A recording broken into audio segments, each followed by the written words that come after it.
بسم اللہ الرحمن الرحیم الحمد للہ رب العالمین والصلاة والسلام علی سید المرسلین۔ ہمارا اصول شاشی کا سبق چل رہا ہے اور ہم نے گزشتہ درس کے اندر سری اور کنائے کے بارے میں فصل شروع کی تھی، تو سری کی تعریف بھی پڑھی، اس کا حکم بھی پڑھا۔ آج ہم سری کی جو سری کا جو اصول ہے، سری کی جو تعریف ہے، اس کا جو حکم ہے، اس پر ایک امام شافعی علیہ رحمہ اور حناف کے درمیان تیمم کے مسئلے پر اختلاف ہے، وہ آج اختلاف پڑھیں گے۔ تو عبارت پڑھتے ہیں پھر سمجھتے ہیں۔ کہتے ہیں وَعَلَى هَذَا قُلْنَا إِنَّ التَّيَمُّمَ يُفِيدُ الطَّهَارَةَ إِنَّ التَّيَمُّمَ يُفِيدُ الطَّهَارَةَ، اس قول پر ہم نے کہا، الہذا اس بات پر ہم نے کہا، وہ کون سی بات ہے؟ وہ بات یہ ہے کہ جو صریح ہوتا ہے وہ اپنی معنی کو ثابت کرتا ہے، کسی بھی طریقے سے اس کی معنی ثابت ہو جاتی ہے، وہ ظاہر المراد ہوتا ہے، اس کی مراد واضح ہوتی ہے۔ تو ہم نے کہا تیمم جو ہوتا ہے نا، وہ طہارت کا فائدہ دیتا ہے۔ کوئی بندہ تیمم کرے گا تو اس کو طہارت حاصل ہوگی۔ کیوں؟ اس بات کی دلیل اللہ تعالیٰ کا فرمان ہے، لِأَنَّ قَوْلَهُ تعالی وَلَٰكِن يُرِيدُ لِيُطَهِّرَكُمْ صَرِيحٌ فِي حُصُولِ الطَّهَارَةِ بِهِ، کیونکہ جو اللہ تعالیٰ کا فرمان ہے وَلَٰكِن يُرِيدُ لِيُطَهِّرَكُمْ، یہ تیمم کے ذریعے، بھی سے ترجمہ کریں گے، یہ تیمم کے ذریعے طہارت حاصل کرنے کے بارے میں صریح ہے کہ تیمم سے طہارت حاصل ہوگی، اس بارے میں صریح ہے کہ اللہ تعالیٰ نے فرمایا، بلکہ اللہ تعالیٰ ارادہ کرتا ہے کہ تمہیں پاک کریں، کہ آیت کے اندر آیا نا کہ اللہ تعالیٰ تم سے مشکل کا ارادہ نہیں کرتا، بلکہ اللہ تعالیٰ تمہارے ساتھ آسانی کا ارادہ فرماتا ہے، اور اللہ تعالیٰ یہ بھی ارادہ کرتا ہے کہ تمہیں پاک کریں۔ تو تیمم کے بیان میں یہ چیز آئی ہے، تو تیمم جو ہوگا اس سے طہارت حاصل ہوگی۔ طہارت کے حاصل ہونے میں، تیمم سے طہارت کے حاصل ہونے میں یہ آیت صریح ہے، اس کے اندر ظاہری طور پر، صراحت کے اندر واضح طور پر یہ حکم موجود ہے کہ تیمم سے کیا ہوگا؟ طہارت حاصل ہوگی، کیونکہ اللہ تعالیٰ فرماتا ہے لِیُطَہِّرَکُمْ، ٹھیک ہے۔ لیکن امام شافعی علیہ رحمہ کیا فرماتے ہیں؟ ان کے یہاں دو قول ہیں۔ ان کا ایک قول یہ ہے کہ یہ جو طہارت ہے نا، یہ جو تیمم ہے وہ طہارت نہیں، بلکہ یہ حدث کو چھپانے والا ہے۔ جو کسی بندے کا وضو ٹوٹ جائے یا کوئی اور چیز لائق ہو جائے جس سے وضو باقی نہ رہے، تو اب وہ بندہ حادث ہو جاتا ہے، اس کو حدث لائق ہوتا ہے۔ تو امام شافعی فرماتے ہیں کہ وہ جو تیمم ہوگا نا، تو وہ تیمم اس حدث کو چھپائے گا، اس حدث کو زائل نہیں کرے گا۔ جو طہارت ہوتی ہے، طہارت کے ذریعے حدث زائل ہو جاتا ہے، اور ہمارے نزدیک، لیکن امام شافعی علیہ رحمہ کے نزدیک جو تیمم ہوگا اس کے ذریعے طہارت، حدث زائل نہیں ہوگا، حدث ختم نہیں ہوگا، بلکہ وہ حدث چھپ جائے گا، ٹھیک ہے۔ ایک یہ قول ہے، اور دوسرا قول ان کا یہ ہے کہ یہ جو طہارت، یہ جو تیمم ہے وہ طہارت ضروری ہے، کہ اگر کوئی بندہ ایک فرض پڑھ رہا ہے تو اس فرض کے لیے الگ سے تیمم کرے گا، پھر اگر نفل پڑھ رہا ہے تو اس کے لیے الگ سے تیمم کرے گا، اگر پھر دوسرا فرض پڑھ رہا ہے تو پھر اس کے لیے الگ سے تیمم کرے گا، یعنی ہر نماز کے لیے وہ الگ سے تیمم کرے گا۔ اگر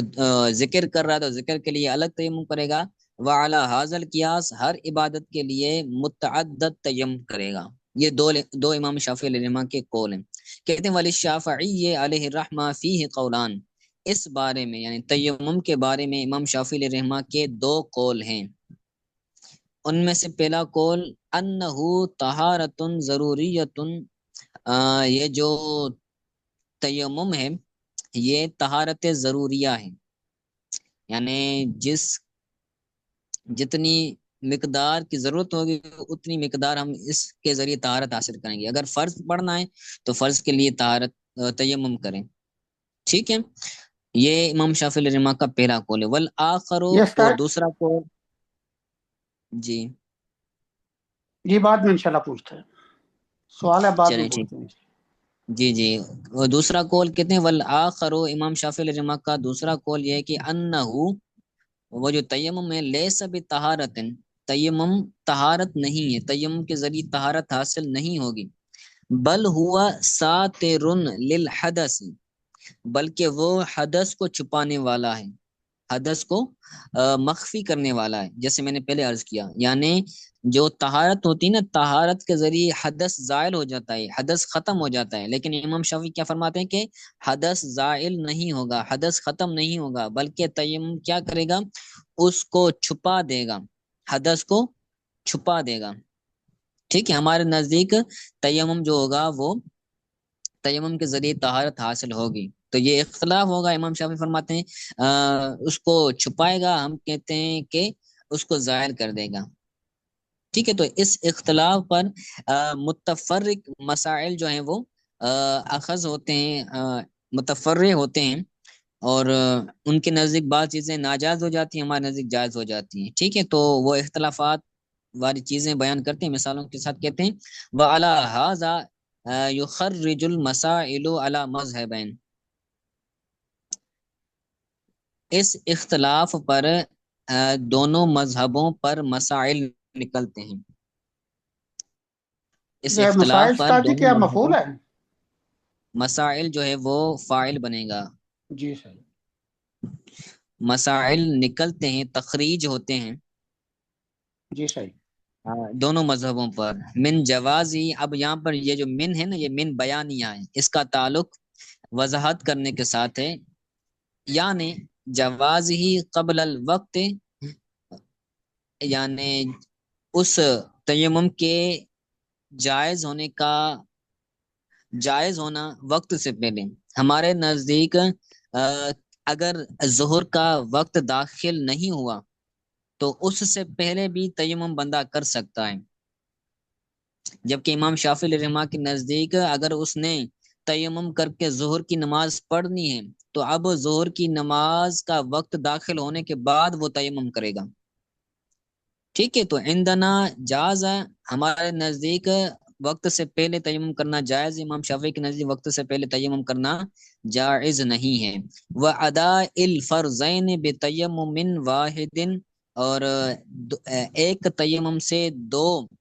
فرض کو ادا کرنے کے جواز کا مسئلہ نکلتا ہے، یعنی امام شافعی علیہ رحمہ کے نزدیک ایک تیمم سے ایک ہی فرض پڑھ سکتا ہے بندہ، اور ہمارے نزدیک ایک تیمم سے ایک سے زائد بھی فرض پڑھ سکتا ہے، اگر اس کا تیمم نہیں ٹوٹتا تو وہ دو بھی فرض پڑھ سکتا ہے، اس سے زائد بھی فرائض پڑھ سکتا ہے، لیکن امام شافعی علیہ رحمہ کے نزدیک ایک ہی تیمم سے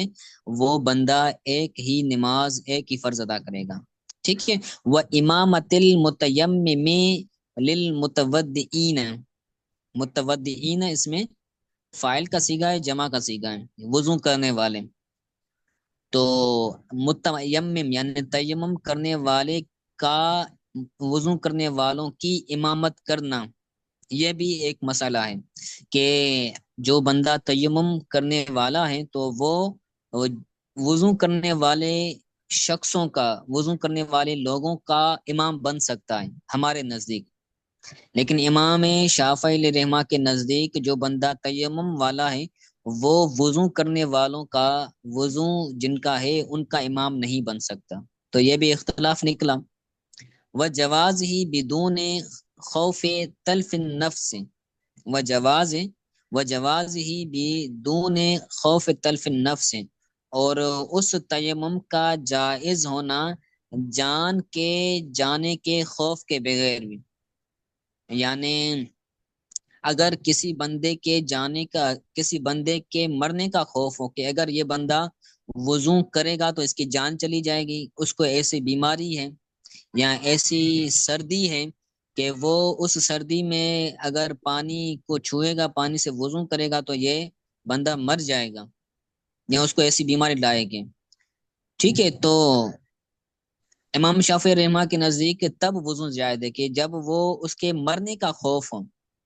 تو تب وضو کرنا جائز ہے، اور ہمارے نزدیک جان کے تلف ہونے کا خوف نہ بھی ہو پھر بھی وضو کر سکتا ہے، اگر کسی کے جان کے تلف ہونے کا خوف نہیں ہے بلکہ مرض کے بڑھ جانے کا خوف ہے کہ یہ بیمار ہے، اگر یہ پانی کو چھوئے گا تو اس کا مرض بڑھ جائے گا، ٹھیک ہے، تو یا پھر یہ جو ہے وہ صحت یاب ہے، اور اگر یہ وضو کرے گا تو یہ بیمار ہو جائے گا، تو اس وقت بھی یہ تیمم کرے گا، اور امام شافعی رحمہ کے نزدیک نہیں کرے گا۔ امام شافعی رحمہ کے نزدیک جب بندے کی جان جانے کا خوف ہو کہ اگر یہ وضو کرے گا تو یہ مر جائے گا، اب وہ تیمم کرے گا، ٹھیک ہے۔ اول عضو بالوضوء، یا پھر عضو کے تلف ہونے کا خوف ہو، ہمارے نزدیک اگر عضو کے تلف ہونے کا خوف نہیں ہے پھر بھی وضو کر سکتا ہے، پھر بھی تیمم کر سکتا ہے۔ اور امام شافعی رحمہ کے نزدیک جان کے جانے کا خوف ہو یا عضو، یعنی کوئی جو بازو ہے یا پھر ٹانگ ہے، اگر وہ وضو کرے گا تو پانی کو ہاتھ لگائے گا یا پاؤں لگائے گا تو اس کا ہاتھ جو ہے وہ سن ہو جائے گا، ہاتھ اس کا ختم ہو جائے گا، تو اب امام شافعی رحمہ کے نزدیک وہ تیمم کرے گا، ورنہ وہ وضو کرے گا، ٹھیک ہے۔ یعنی ہمارے نزدیک تخفیف ہے، امام شافعی رحمہ کے نزدیک تخفیف نہیں ہے، ٹھیک ہے، یہ بھی مسئلہ ہو گیا۔ آگے کہتے ہیں وہ جواز ہی للعید والجنازت، اور اس تیمم کے جائز ہونے کا اختلاف بھی نکلتا ہے عید کے لیے، جنازے کے لیے۔ ہمارے نزدیک اگر بندہ عید پڑھ رہا ہے تو عید کے لیے بھی تیمم کر سکتا ہے اگر وہ پانی نہیں ہے، پانی پر اس کی قدرت نہیں ہے، اور جنازہ بھی پڑھ سکتا ہے اگر اس کو پانی سے جو ہے وہ الرجی ہے یا پھر کوئی اور مسئلہ ہے کہ پانی سے وضو نہیں کر سکتا، تو اب وہ تیمم کر کے جنازہ بھی پڑھے گا۔ امام شافعی رحمہ کے نزدیک عید اور جنازہ تیمم سے نہیں پڑھ سکتا، ٹھیک ہے۔ وہ جواز ہی بنیت طہارت، اور ہمارے نزدیک تیمم جائز ہو جاتا ہے طہارت کی نیت سے، اگر کوئی بندہ تیمم اس نیت سے کرتا ہے کہ طہارت حاصل ہو تو یہ ہمارے نزدیک جائز ہے، امام شافعی رحمہ کے نزدیک جائز نہیں ہے، ٹھیک ہے۔